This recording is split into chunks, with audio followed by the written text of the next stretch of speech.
नमस्कार दोस्तों, स्वागत है आपका यूपीएससी मेड सिंपल चैनल में। और आज हम स्टार्ट करने जा रहे हैं CSAT right approach series for reading comprehension, यानी कि जो पैसेजेस दिए होते हैं उसके बारे में। तो आज का टॉपिक स्टार्ट करने से पहले इन जनरल जो रीडिंग कॉम्प्रहेंशन का टॉपिक होता है उसके बारे में कुछ बेसिक चीज़ें हम देखेंगे। तो फर्स्ट चीज़ ये होती है कि आपको अगर किसी ऑप्शंस में से चुनना है तो आपको ब्रॉडर या इंक्लूसिव ऑप्शन की तरफ जाना चाहिए, ना कि पार्ट वाले ऑप्शन की तरफ। समटाइम्स क्या होता है कि कुछ ऑप्शंस जो होते हैं, for example if this is circle, some options will talk about this, some will talk about this, but there will be one option which will talk about all aspects of this or all parts of this circle. So here you should go for this broader and inclusive option. Even in CSAT right approach series I am telling the same thing what I have discussed in the GS.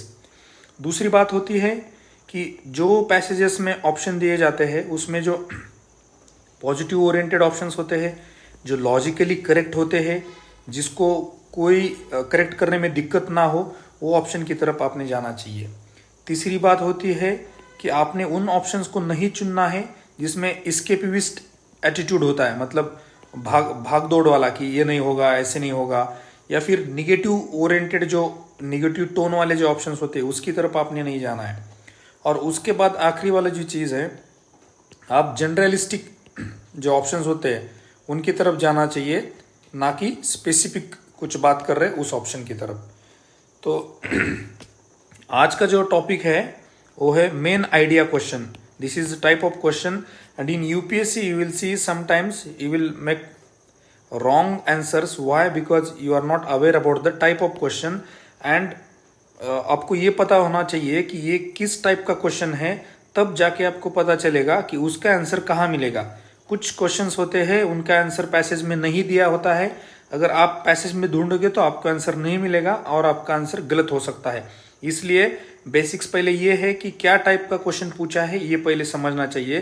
तो ये type of question में आज का जो पहला question है वो है मेन आइडिया क्वेश्चन। तो स्टार्ट करने से पहले हम एक पैसेज देखेंगे, ये 2019 यूपीएससी के पेपर का पैसेज है।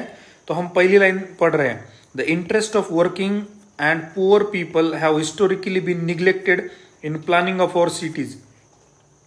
अब हम डायरेक्टली आखिरी वाली लाइन देखेंगे, and actively excluding large number of people, places, activities and practices that are an integral part of the city. बस हमने दो लाइनें पढ़ी है। अब क्वेश्चन देखते हैं। The passage seems to argue first against the monopoly of builders and interest of elite, against the need for global and smart cities, in favor of planning cities mainly for working class and poor people can be the answer, in favor of participation of people's groups in city planning। अभी ये भी planning city के बारे में बात कर रहा है, ये भी सिटी प्लानिंग की बात कर रहा है। ये वर्किंग क्लास और पुअर का उनमें इन फेवर ऑफ होना चाहिए ऐसे बोल रहा है। और तीसरा आखिरी वाला बोल रहा है कि पार्टिसिपेशन ऑफ पीपल बोल रहा है। अगर हम पहली लाइन देखेंगे, the interest of working and poor people have historically been neglected in the planning of our city, तो हम जा सकते हैं ऑप्शन सी की तरफ। लेकिन अगर हम आखिरी की लाइन पढ़ेंगे, actively excluding large number of people, तो हमें यह समझ में आएगा कि लार्ज नंबर ऑफ पीपल कहां आ सकता है, पार्टिसिपेशन ऑफ पीपल, क्योंकि फोर्थ ऑप्शन जो है तो वो सॉरी ब्रॉडर ऑप्शन है और इंक्लूसिव ऑप्शन है। सॉरी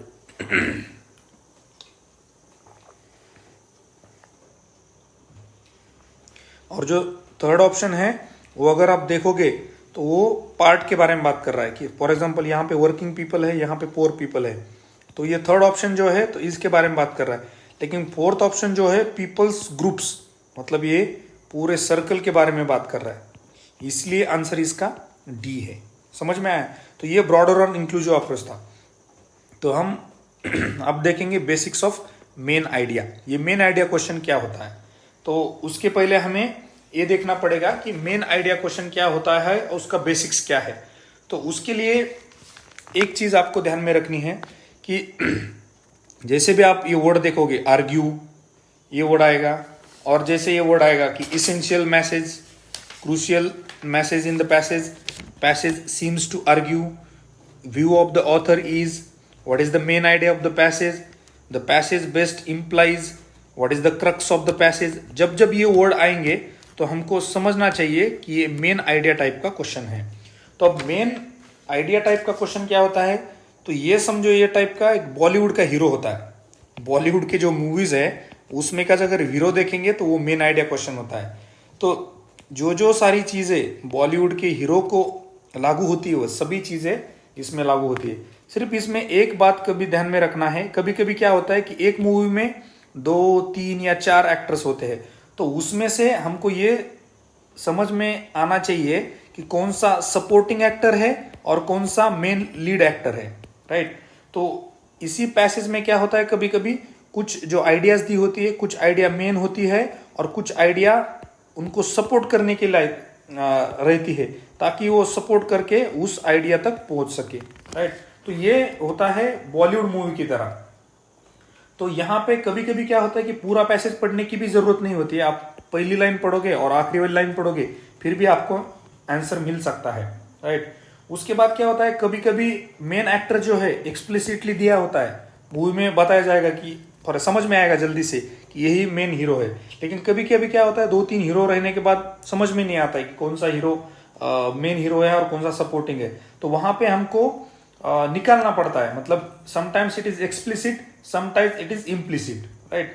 और पहले क्या होता था कि बहुत बड़े बड़े पैसेज होते थे, तो उसमें कुछ चीजें थी कि पहले पैसेज की पहली लाइन और आखिरी पैसेज की आखिरी लाइन उसमें समझ में आता था। लेकिन अभी क्या कर दिया यूपीएससी ने, काफी शॉर्ट पैसेजेस कर दिए।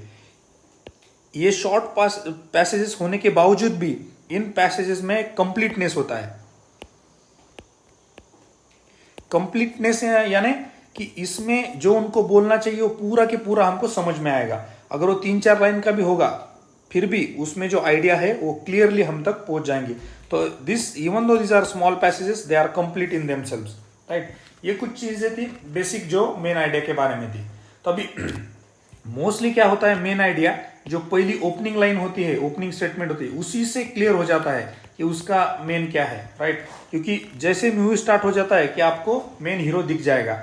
लेकिन कभी कभी क्या होता है ना कि मूवी के पहले 5 10 मिनट तक हीरो को दिखाते ही नहीं है, बाद में सब लोग विसल्स ब्लो करते, सीटी मारते ये, तब जाके हीरो आता है, राइट। तो इसका मतलब क्या होता है कि ऐसे पैसेजेस में शुरू के 2 3 लाइन जो है तो बैकग्राउंड इंफॉर्मेशन देती है और उसके बाद एक्चुअल जो मेन आइडिया है वो स्टार्ट होता है। तो शॉर्ट पैसेज में तो इतना स्कोप नहीं है कि पहला पैराग्राफ दूसरा पैराग्राफ। तो यहाँ पे क्या होता है कभी कभी कि पहली लाइन जो होती है, फर्स्ट लाइन, वो होती है बैकग्राउंड इंफॉर्मेशन, और जहां पे ये स्टार्ट करते एट, हाउएवर, परहैप्स, वहां से अपना मेन आइडिया स्टार्ट हो जाता है, राइट। तो ये बात भी ध्यान में रखनी चाहिए। और मेन आइडिया क्वेश्चन में क्या चीजें ऑप्शन में दिखी तो वो गलत हो सकता है, उसमें अगर फैक्ट दिखी तो वो ऑप्शन नहीं होता है, उसमें डेटा दिखा तो वो ऑप्शन नहीं होता है, उसमें एग्जांपल्स दिखे तो ज्यादातर नहीं होता है, उसमें अगर आप प्रॉपर नाउन देखेंगे तो वो भी गलत होता है। और क्या सही होता है, मेन आइडिया में अगर स्टेटमेंट में क्या चीजें देखी तो आपको सही लगता है। पहली बात क्या होती है कि उसमें आर्गुमेंट्स होते हैं, उसमें व्यू पॉइंट्स होते हैं, और टिपिकली जो स्ट्रक्चर वर्ड्स होते हैं सेंटेंस के वहीं पे मेन आइडिया होता है। जैसे कि एट, परहैप्स, देयरफॉर, दस, मोरएवर, तो समझ लेना कि उसका अगले वाला सेंटेंस है वो मेन आइडिया है, राइट। और इसमें क्या होता है और चीजें, ये जो ऑप्शन होता है वो काफी स्पेसिफिक भी नहीं होता है और काफी जेनरिक भी नहीं होता है, और उसमें आपको एक कॉज एंड इफेक्ट ध्यान में रखना है, कौन सा कॉज है और कौन सा इफेक्ट है। और मोस्ट ऑफ द टाइम जो line related to lot of nouns होती है ना वो गलत होती है। और कभी भी एक ध्यान याद रखना, द पैसेज सीम्स टू, तो खुद के कुछ इसमें व्यूज नहीं डालना है, कुछ का एडिशनल इंफॉर्मेशन नहीं डालना है, बस इतनी चीजें सारी याद रखनी है। अब हम देखेंगे और कुछ सवाल जो यूपीएससी ने पूछे हैं मेन आइडिया क्वेश्चन में। तो उसमें स्टार्ट करते हुए हम दूसरा पैसेज देखेंगे, 2019 का ही है, क्वेश्चन नंबर है 28।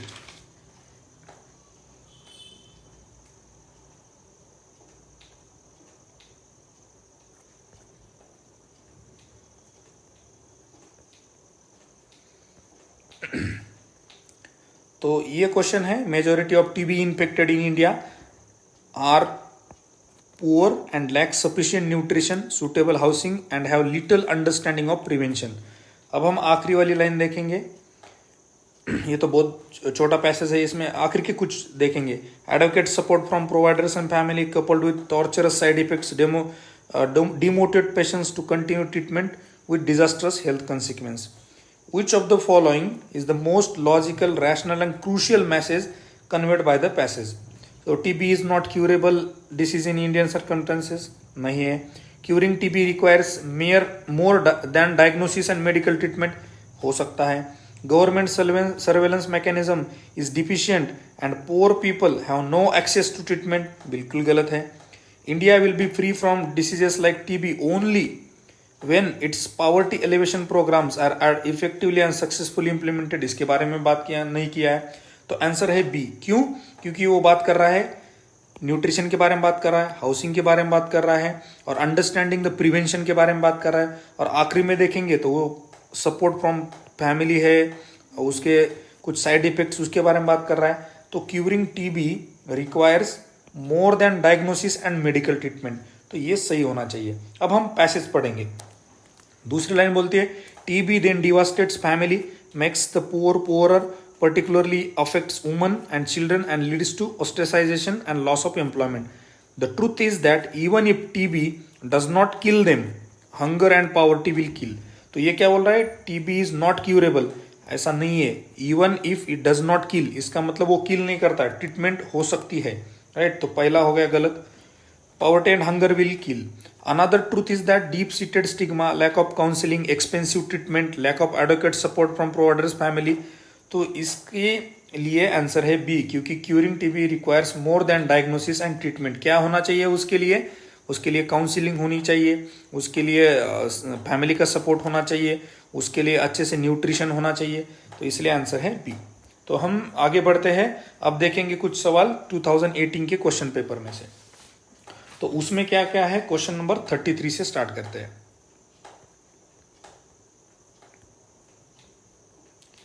2018 question paper.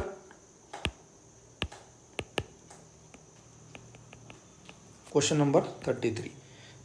Some people believe that leadership is a quality which you have at birth or not at all. अब हम आखिरी की देखते हैं. A firm choice of direction has an even chance of being right while do something which will almost certainly wrong. कुछ समझ में नहीं आ रहा है. अब हम देखेंगे कुछ options. The author of the passage holds view that leadership can be taught through war experiences only. Leadership can be acquired as well as taught, can be birth and not at all. Some people think, not the author. और अब देखेंगे अगली वाली line. This theory is false. कौन सी वाली theory? जो some people वाली है. क्या बिलीव करते हैं कि leadership is a quality which you have at birth or not at all. जिनका लोगों का कहना है कि एक तो जन्मते ही आपको लीडरशिप आती है या फिर कभी नहीं आती है. तो ये थ्योरी फॉल्स है. इसका मतलब क्या है? For the art of leadership can be acquired and can Indeed be taught. तो ऑथर का मतलब एक्वायर्ड भी हो सकती है और टॉट भी हो सकती है. So leadership can be acquired as well as taught. Third है the results of training show that more people acquire leadership than are expected. Despite rigorous instruction very few leaders are produce. Nothing to do. Right, so answer is B. दूसरा सवाल देखते हैं 2018 का, question number 53.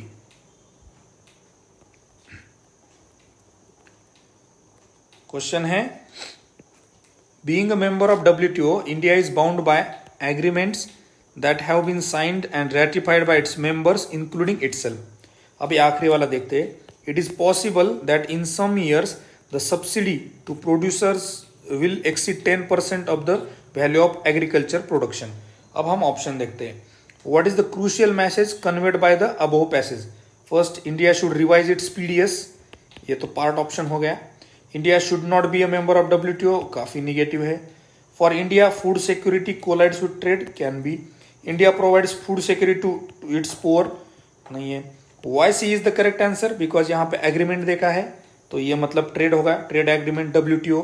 और ये food security के बारे में बात कर रहा है, मतलब एग्रीकल्चर प्रोडक्शन के बारे में बात कर रहा है. अब हम थोड़ा पैसेज पढ़ते हैं.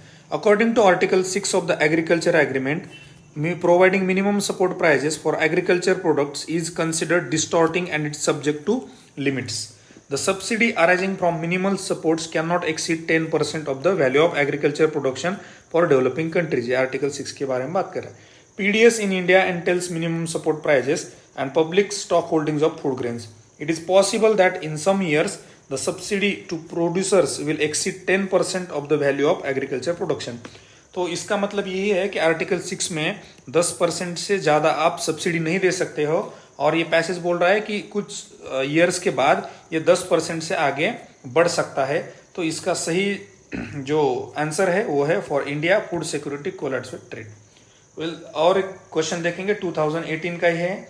क्वेश्चन है 56।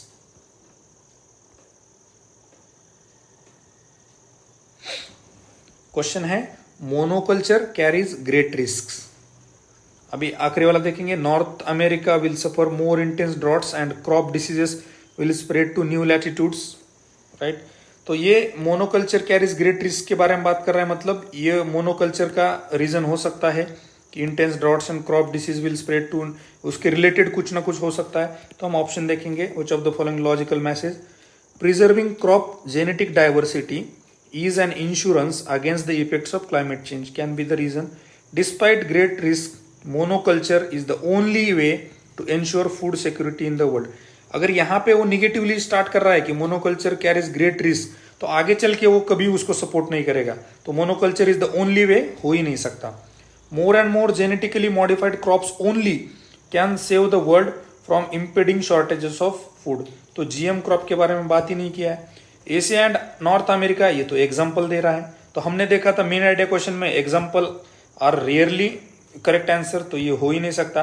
तो आंसर बचा है ये, preserving crop genetic diversity is an insurance against the effects of climate change. अभी हम पैसेज पढ़ते हैं।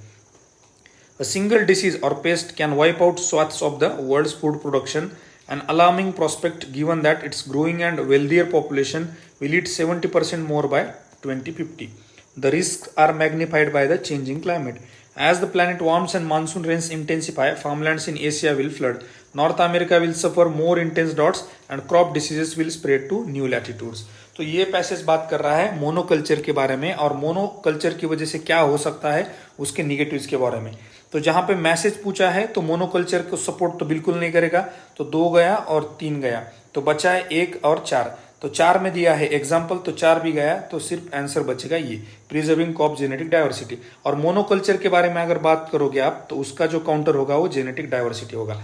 यहाँ पे वो निगेटिवली स्टार्ट कर रहा है, तो आंसर में पॉजिटिव देखना चाहिए, तो वो हो गया ये, करेक्ट। अब देखते हैं कुछ जो क्वेश्चंस है फ्रॉम 2020, लास्ट ईयर का काफी डिफिकल्ट पेपर था सीसैट का, सबको पता है।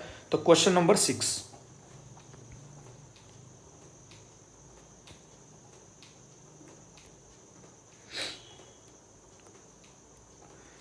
which one of the following statement best implies crux of the passage? तो हम देखेंगे, although most of the genetically modified crops cultivated now are genetically engineered for a single trait, in future crops genetically engineered for more than one trait will be norm। 10 मैंने बोला था पहला sentence background दे रहा है, तो उसके बाद जो वर्ड आएगा उसके बाद वाला इंपॉर्टेंट होता है। 10 biotechnology's role in agriculture and regulation of same cannot be understood solely in the context of current generation of GM crops। अब हम देखते हैं कि क्रक्स मतलब main idea question.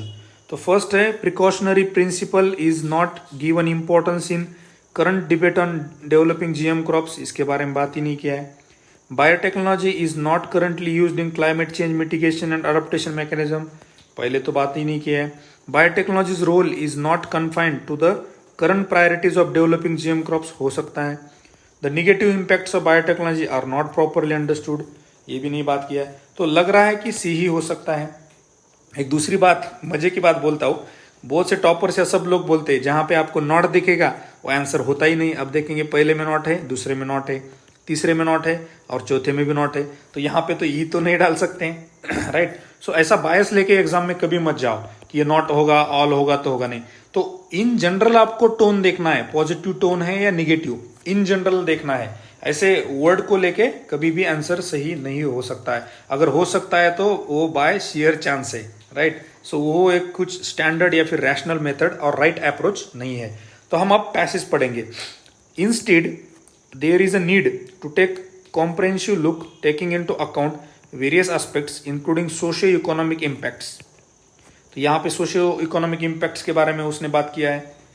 So that the potential of the technology can be harnessed while minimising negative impacts. Negative impacts के बारे में बात कर रहा है वो।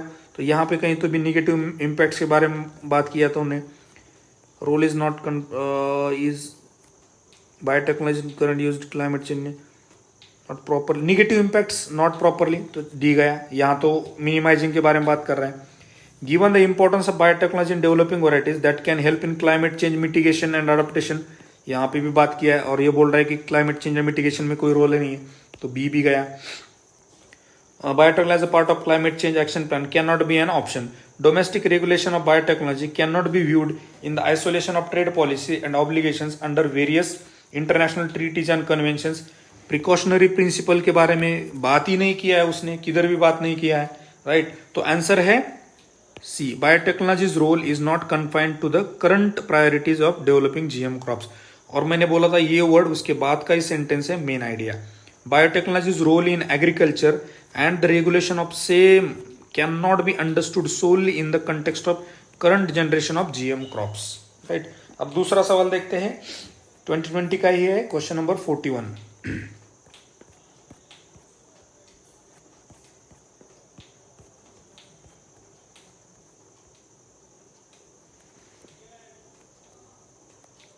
Spanish ships in the late 16th century first brought the potato tuber from South America to Europe, whereby in the early 19th century it had become a reliable backup to cereal crops, particularly in the cold, rain-soaked soils of Ireland।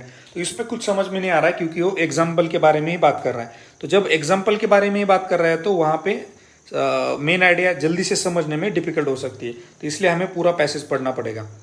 The Irish were soon almost wholly dependent on the potato as their staple food. तो बोल रहे कि Irish जो है तो potato पे ही सोली depend थे, wholly, and they were planting primarily one prodigious variety, that is lumper potato, और वो एक ही variety कर रहे थे, whose genetic fragility would be cruelly exposed by the fungus Phytophthora infestans. In 1845, spores of the deadly fungus began spreading across the country, destroying nearly all lumpers in its path. The resulting famine killed or displaced millions. अब देखते हैं critical message.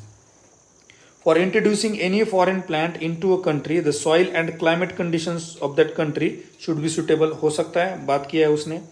As a staple food of a country, tuber crops like potato cannot replace cereal crops। Potato के बारे में बात कर रहा है, एग्जाम्पल के बारे में ये हो नहीं सकता। Some of the fungal infections of plants cannot be prevented or stopped from spreading। Fungal infection example दिया है, ये भी नहीं हो सकता है। Relying on homogeneous food source is not desirable, हो सकता है। अब देखेंगे ए और डी में, तो ए क्या कर बारे में बात कर रहा है कि introducing any foreign plant into a country, soil and climate conditions of that country should be suitable.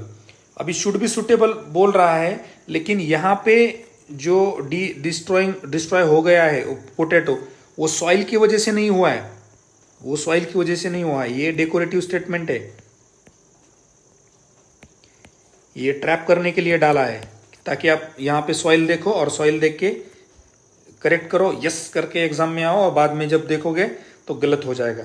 तो यहाँ पे ये देखना काफी जरूरी है कि रीजन जो था ये डिस्ट्रॉय होने के लिए वो फंगस था, ना कि सॉइल था, इसलिए ये भी गलत हो गया। अब फोर्थ देखते हैं, relying on homogeneous food source is not desirable.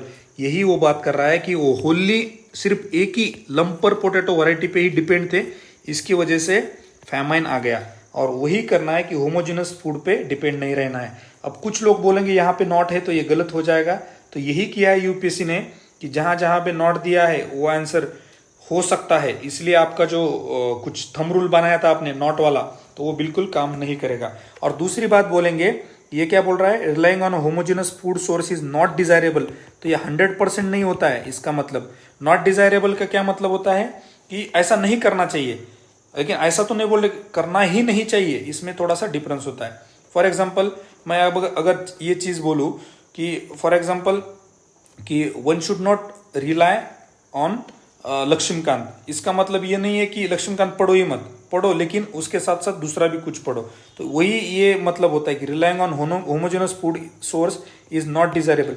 दूसरा एक सिंपल एग्जांपल देता हूँ कि initially UPSC aspirant should not rely on reference source, वो स्टार्ट एनसीईआरटी से करे। इसका मतलब ये नहीं है कि वो रेफरेंस बुक पढ़े ही ना।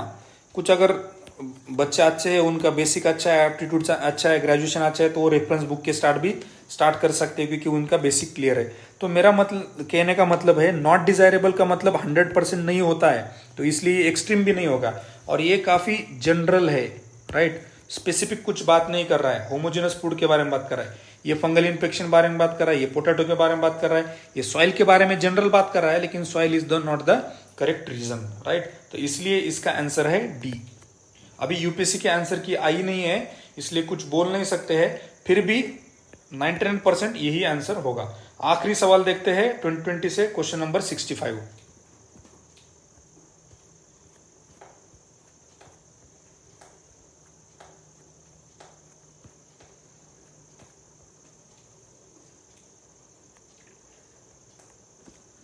In the context of which of the following best reflects critical masses of the passage। तो अब हमें पैसेज की पहली लाइन देखते हैं। Many people understand the connection between solid waste management and health in terms of consequences of unattended heaps of dry garbage which become home for flies and other vermin। However, मैंने बोला था ऐसा word आएगा तो उसके बाद वाला line जो है तो मेन आइडिया होता है। There is another aspect that is not well understood, that is what happens when unscientific solid waste management combines with poor drainage and dumping of untreated sewage into drains which are meant to carry storm water during the rains। आखिरी वाला पढ़ लेते हैं। The result is choked drains which are full of stagnant water breeding mosquitoes resulting in the spread of waterborne diseases। अब option देखते हैं। In India the drainage network are not separate for sewage and storm water, गलत है। Urban local bodies do not have enough, urban local bodies के बारे में बात ही नहीं किया है। Solid waste management should be integrated with the maintenance of drainage and sewerage. Unscientific solid waste management combines with poor drainage and dumping untreated, तो ये हो सकता है। Bad management of solid waste and sewerage systems by our municipalities, बात ही नहीं किया है, आंसर है सी, राइट। तो समझ में आया मेन आइडिया। क्वेश्चन क्या होता है, ये होता है बॉलीवुड का हीरो। तो ये मोस्टली फर्स्ट ओपनिंग लाइन जो होती है वही इंपॉर्टेंट होती है और आखिरी वाली लाइन। लेकिन छोटे पैसेज में क्या होता है कभी कभी कि वो लागू नहीं होता है और कभी कभी क्या होता है कि पहला लाइन जो है बैकग्राउंड के बारे में बात करता है और ऐसा वर्ड आएगा स्ट्रक्चर वर्ड, उसके बाद में वाला लाइन जो है तो मेन आइडिया होता है, right. This was regarding main idea, हम बाकी के नेक्स्ट वीडियोज में देखेंगे। तो उसके पहले एक बात बोलना चाहता हूँ, रादर देन स्टार्टिंग पैसेज पढ़ने को स्टार्ट करने से पहले आपने पहले ये देखना चाहिए कि क्वेश्चन में क्या पूछा है। Which of the following are the assumptions. कभी कभी क्या होता है ना, आप अगर ये वर्ड अच्छे से पढ़ोगे ना तो पढ़ते समय उस चीज को ध्यान रखोगे तो आपको आंसर जल्दी से मिल सकता है, राइट।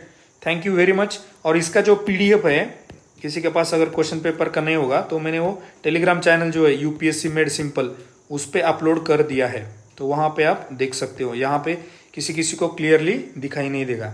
Thank you.